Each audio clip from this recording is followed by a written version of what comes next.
So I don't know who needs to hear this, but remember to stretch. Remember to stretch. It's so important to be working on your mobility, especially as we get up in years, right? If you're over 30, you definitely want to be working on your mobility. Even if you're younger than 30, really at any age, the earlier you start, the better. But certainly once you get older than 30, and definitely once you get into your 40s, you really want to be working on your mobility. So remember to stretch. You only need like 5 minutes a day of stretching your arms, your legs, or whatever body parts you can move. I know different people have different abilities, and depending on where you are, you might want to consult a doctor first.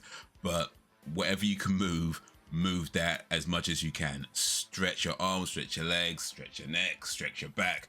Stretch as much as you can stretch. It's important to do that for at least 5 minutes a day. If you could do more, it's even better. Like ideally around 10-15 minutes worth of stretching every day. But if you could do at least 5 minutes every day, it's going to help so much. You know, help feel just lighter, just as you're moving, just as you're sitting, as you're going through your day, you just feel so much lighter, so much freer. You know, so remember to stretch. It's really important. Those of you who work in jobs where you're in the same sort of position throughout the day, like people who work in offices where you're kind of seated at a computer all day, or if you're a driver where you're in the same sort of position all day, you know, especially you guys, you're going to need it the most because you're in that position, that same sort of position for like, what, 6 hours, 7, 8 hours, maybe more, 5, 6 times a week, maybe even 7 days a week you're doing it. So you're in that same position for a long time. Your body's getting used to that. You know, you want to be stretching, you want to getting up. I mean, ideally, you want to be getting up like every 10-15 minutes. I realize that's not possible to do, especially drivers. You can't just stop every 10-15 minutes to start stretching. I get it.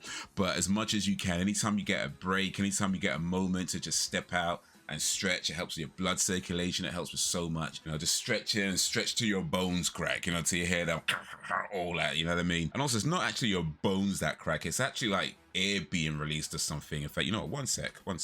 Let me ask ChatGPT real quick. Can you tell me? All right, so when you crack your knuckles, you're stretching the joints and creating space between the bones. This action causes the pressure in the synovial fluid, the lubricant in your joints, to drop. The drop in pressure allows dissolved gases, mostly carbon dioxide, in the fluids to form bubbles, which then collapses or pop, creating a cracking sound. And now we know. But also, quick note as well from ChatGPT, cracking your knuckles doesn't cause arthritis, but if you do it too much and unnecessarily, it can cause pain. So yeah, be careful with that one. Okay, so maybe I shouldn't have said stretch until your bones crack. But the point is you should still be stretching on a regular basis, at least 5 minutes a day, because it helps with your range of motion, it helps with your mobility, helps with just your daily activities, you know, doing things, walking, even helps with sitting. Like it helps with so many different areas in your life. There's various videos you can find on YouTube with stretching routines. There's loads of apps out there as well, or you could just create your own stretching routine. But stretch, remember to stretch as if you're reaching out for your new goals in life. All right, peace.